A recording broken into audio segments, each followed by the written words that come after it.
আসসালামু আলাইকুম। আমি যখন বলছিলাম যে আমি পেজে ভিডিও আপলোড দিব না বা কিছু করব না, হ্যাঁ আমি আমার কথা রাখতাম, আমি ভিডিও আপলোড দিতাম না। আরেকটা কথা, পেজ আমার প্রফেশন না, এটা আমার প্রফেশন এটা না। আমি একজন সাংসারিক মেয়ে, আমার ভিতরে সাংসারিক সব গুণ আছে, আমার ভিতরে কোনো ইয়া নাই। একজন লোক যা বলছে তাই বিশ্বাস করেন, তার তো পাস্ট আছে, সেও তো পাস্টে সাদিয়া নামক একটা মেয়ের সাথে এরকম করছে, তার পাস্টে তো তার ওয়াইফ ছিল। আপনারা কি জানেন না? কোনো পুলিশ বউ, যোগ্যতাওয়ালা বউ, হ্যাঁ সে কখনো স্বামীকে ছাইরা যায় না এমনি এমনি। আপনারা আমারে বলতেছেন আমার পাস্ট আছে, আমার জামাই রেখে আমি তালাক দিয়ে ওনার কাছে, আমি কি জামাই তালাক দিয়ে ওনার কাছে গিয়ে বিয়ে বসছি?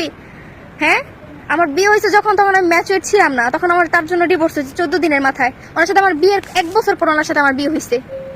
এখন আপনারা বারবার একই কথা বলতেছেন, আমি খারাপ, হ্যান ত্যান অনেক কিছু। আর এই লোকটা বলতেছে কোন প্রবাসী থেকে আমি 2 মাস আগে টাকা আনছি। 2 মাস আগে আমি প্রেগনেন্ট ছিলাম, 2 মাস আগে আমি অসুস্থ ছিলাম। আমি কিভাবে প্রবাসী থেকে টাকা নেই?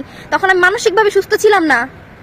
মানে বুঝলাম না উনি আমার ছাড়বে, আমার নামে এত খারাপ কিছু বলতেছে কেন? ভাই ছাইরা দিলে দেন, কিন্তু একটা মেয়ের জীবনটা শেষ করেন না।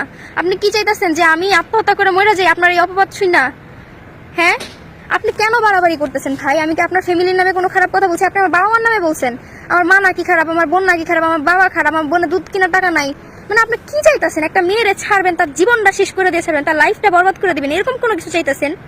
মনে করেন না যে আল্লাহ দেখে না। যদি আজকে এইসব বিষয় নিয়ে বা এইসব অপবাদ সহ্য করতে না পারে যদি আমার কিছু হয়, আমি যদি সুইসাইড করি, তাহলে কিয়ামতের দিন আপনার জড়ায় ধরে নিয়ে আমি জাহান্নামে যাবো, এটা মনে রাখেন। কারণ আপনি আমার বাঁচতে দেন নাই। আমি বাঁচতে চাওয়ার, বাঁচার জন্য আমি নিজেরে বাঁচার জন্য আমি নিজের আপনার থেকে সরাই নিতে চাইতেছিলাম, বা আপনি সরাই নিতেও চাইনি, আমি সংসার করতে চাইতেছিলাম।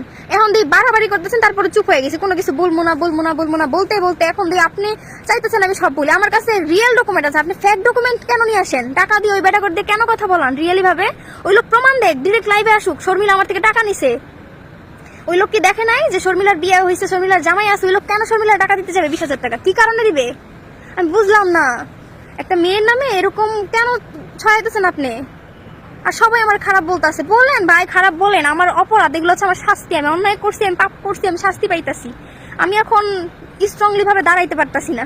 এখন আপনি কি চাইতেছেন শর্মিলা নিজের ইচ্ছায় কিছু করুক? আর আপনি কিভাবে বোন নামে বদনাম বলেন? আমি তো আপনার লিগেলি এখনো বউ, আপনি আমাকে ডিভোর্স দেন নাই। তো একটা পুরুষ তার বোন নামে কিভাবে বদনাম বলে? কোনো চরিত্রবান পুরুষ কখনো তার বোন নামে বদনাম বলে না। কালকে যেহেতু আমি একটা জিনিস ছাড়ছিলাম আমার হাজবেন্ডের